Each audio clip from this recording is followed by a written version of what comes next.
Greetings and welcome, subjects, to another episode of Let's Play Warsim, the realm of Aslona.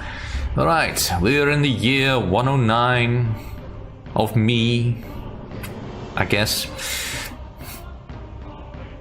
And we're not quite as rich as we could be, perhaps. I have 393 soldiers. I can't really hire any. How many peasants can I hire? 33 gold per head. Ugh. I mean, that's just crazy expensive.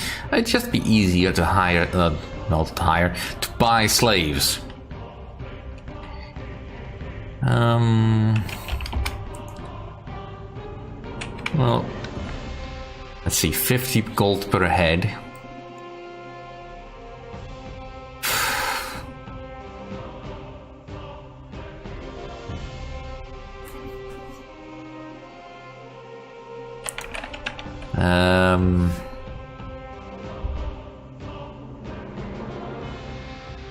How much is that?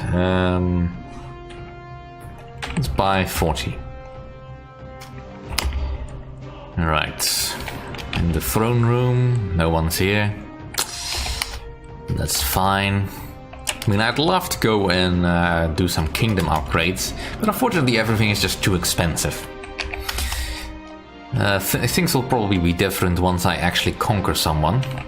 But before we do that, I really just want to find the black market. And we found nothing. That happens sometimes. You can improve your chances of finding stuff by finding artifacts, but unfortunately that means finding the artifact market. Which is, you know, based, until you get that, based on the luck here. Let's have a look at the independent territories again.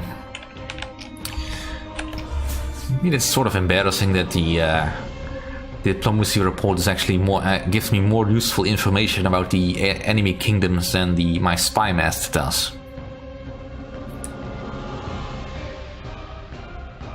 Well, they have a lot of units still,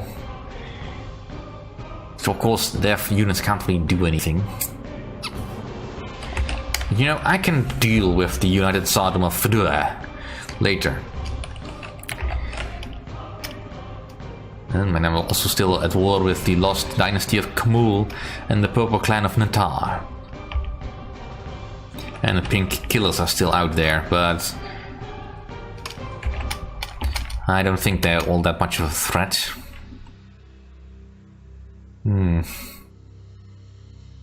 Actually, let's go to the Slavers Fort. And let's hire all the slave soldiers we have. And buy some more slaves.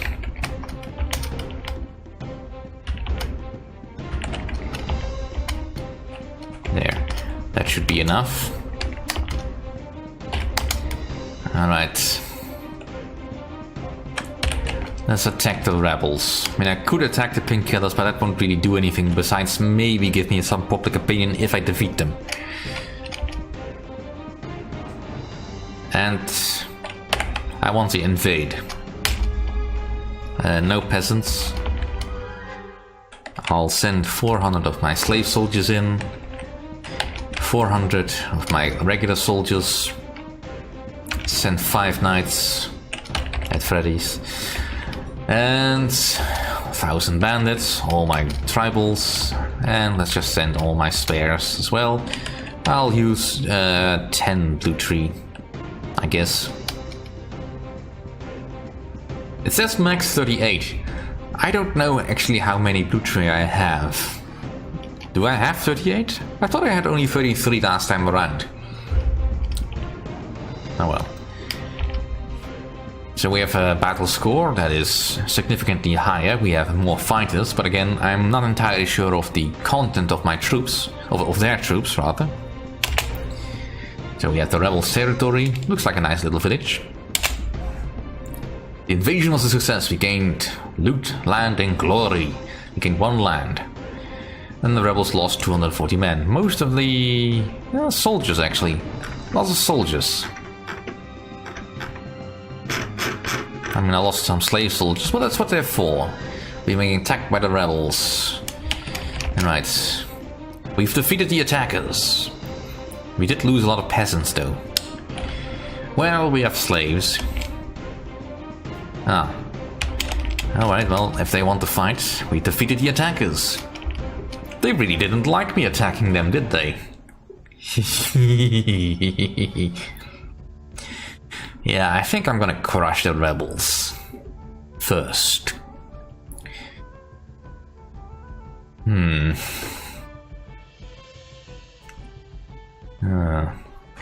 So the black market is hiring some new bandits, eh? Well, at least we're getting a lot of peasants. Some free outlaws. We're still gaining more peasants than we're turning into soldiers. The harvest isn't bad, I suppose. I keep forgetting to train my staff. I should redo that.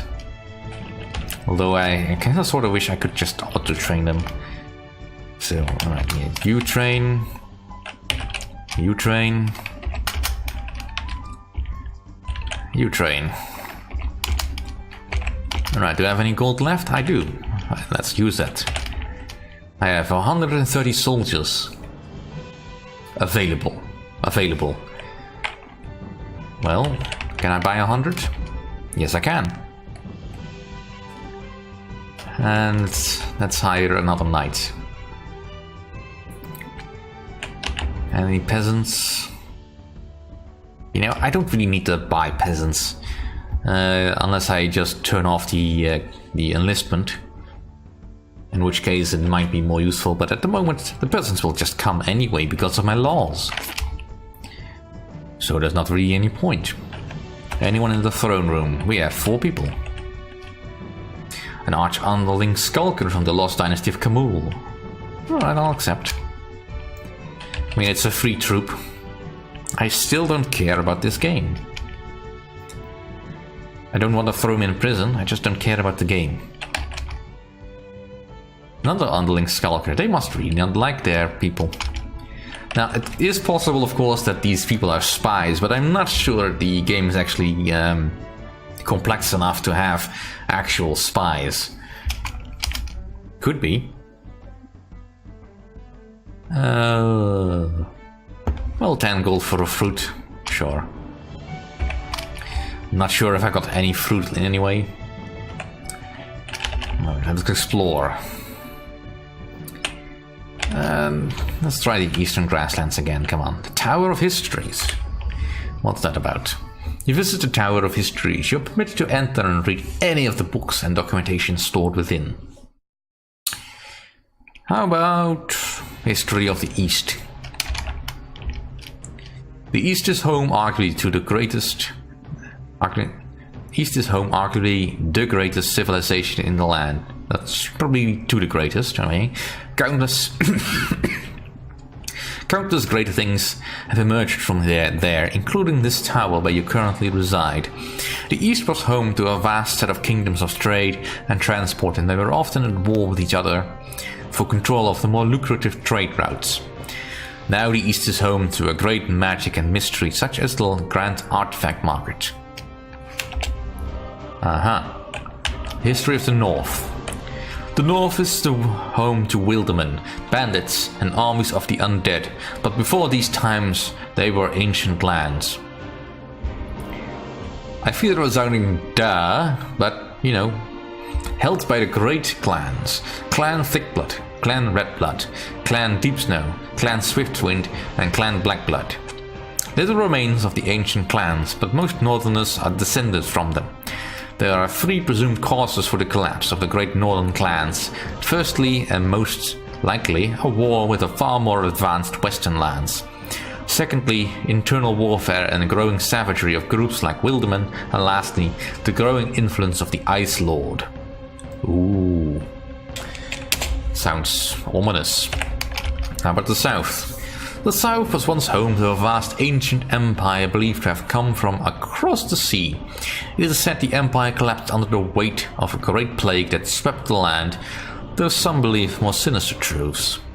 The oasis and the south coast are the most populated areas of the south.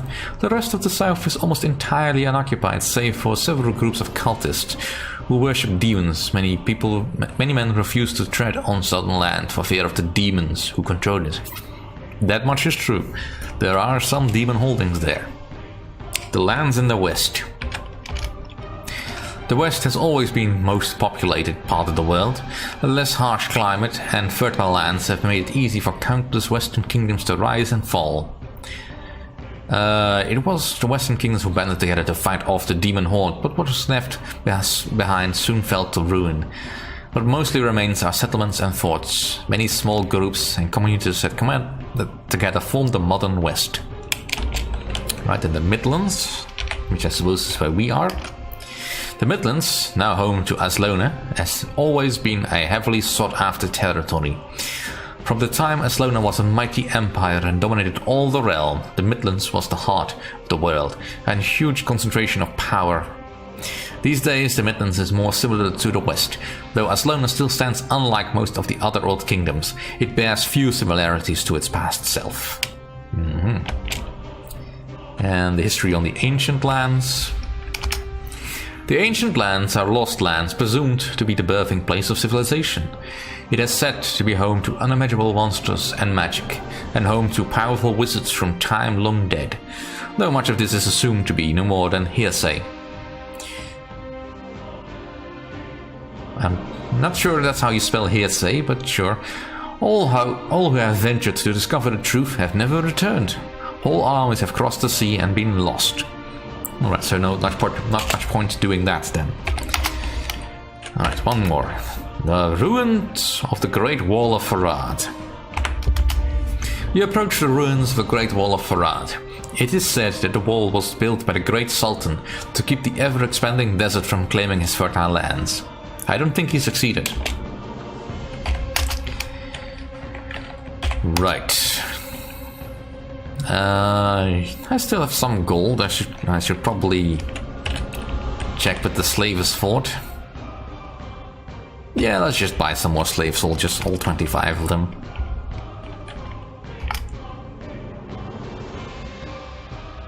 And buy some more slaves. 100 will do. Alright, let's have a look at my troop count for a moment. Alright, so plenty of peasants, some soldiers, lots of bandits, 9 knights, 10... Alright, so we have plenty of troops at the present. I do have to be careful that I don't buy too many slaves, because there is a chance they may rebel. Don't want that to happen. But for now I think I'm probably safe. Alright, let's attack the rebels again. Rabble.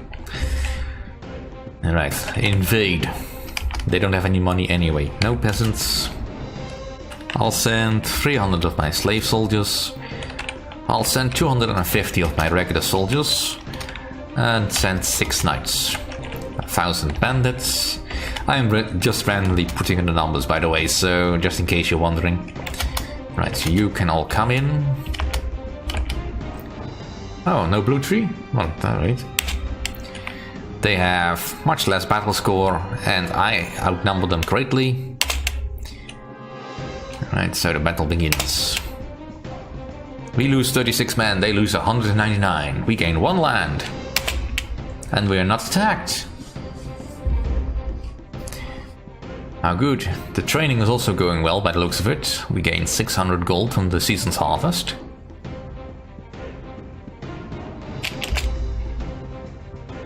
Right, so we have 11 lands, plenty of gold now. Very good. So let's hire more soldiers. He offers up to 300 his men.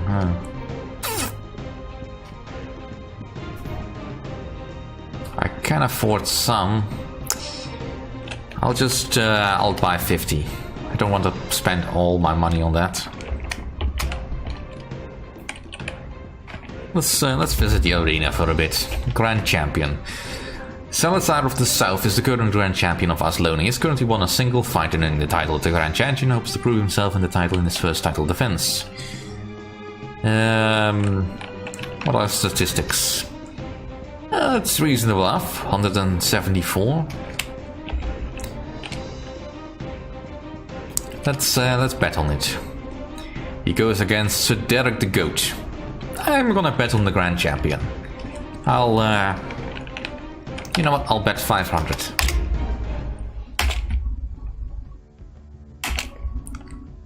So Derek the Goat is defeated. I win 1,000 gold. Yay! I could never afford the Grand Champion as is. I could anoint him, but nah. I don't see the point in that. I would love to buy the arena. That would certainly net me some money. But probably not a good idea. Anyone waiting to visit me, still not interested in the game? Still not interested in the game?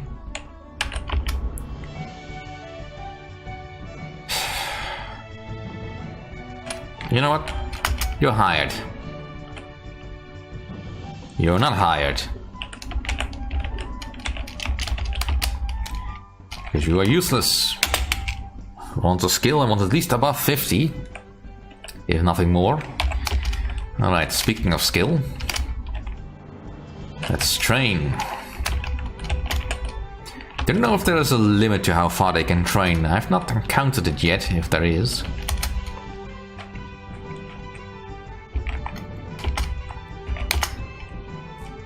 And let's explore. You know, let's get south for a bit. The Parched Land. The Parched Land is an uncomfortably warm place. It is full of dry rock and hard sands. Little life survives here. There is a rumor of demonic whispers, but no one knows the truth.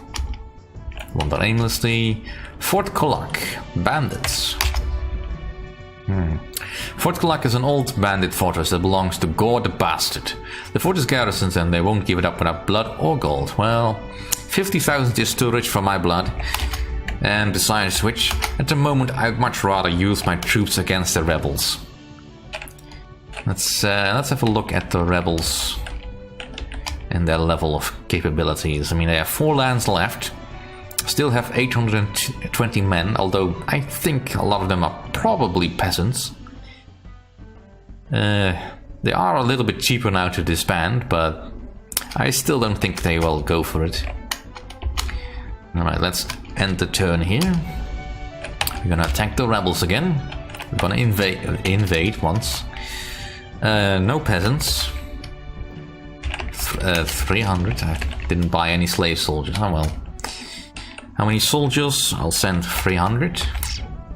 I'll send 6 knights again. 1,000 bandits will do. And just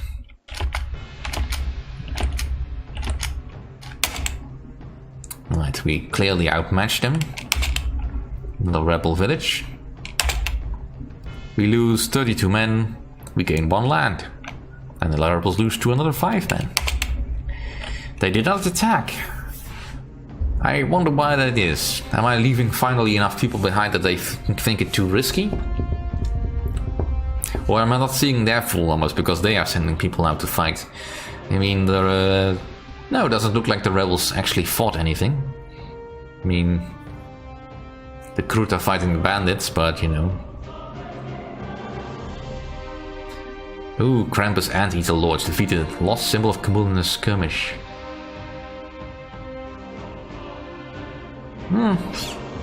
Maybe. The rebels still enlist a lot of soldiers. 10 new soldiers from 3 lands. They were only able to get 6 from 6 lands. Still, I don't think they're gonna be that impressive. I mean, I have 9,000 gold now. I can easily crush them. Yes. Ooh. But you know, let's just have a look at the throne room before I continue. 4 visitors. Ooh, the head diplomat Gordon the Noble approached and requested his employment with you ends as he is done with working. You know, that's very, very unprofessional.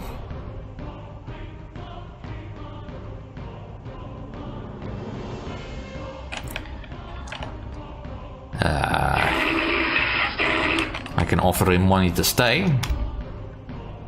Alright, fine. I'm a musical abomination. I work under the sky of chaos, but perhaps you shall be lucky and wonderful, and harmonious order shall emerge from the chaos.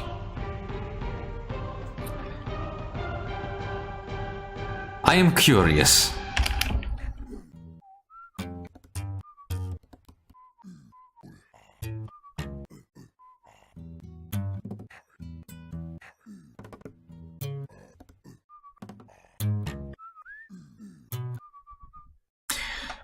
Well, I'm not gonna say that was good, but you know, it was interesting. I have to refuse because I have just no one. I want to attack with the assassin. All right. If I hire you, well, your skill is not bad, but you know. All right. And that'll have to be the end of this episode. Thank you all for watching. See you all next time.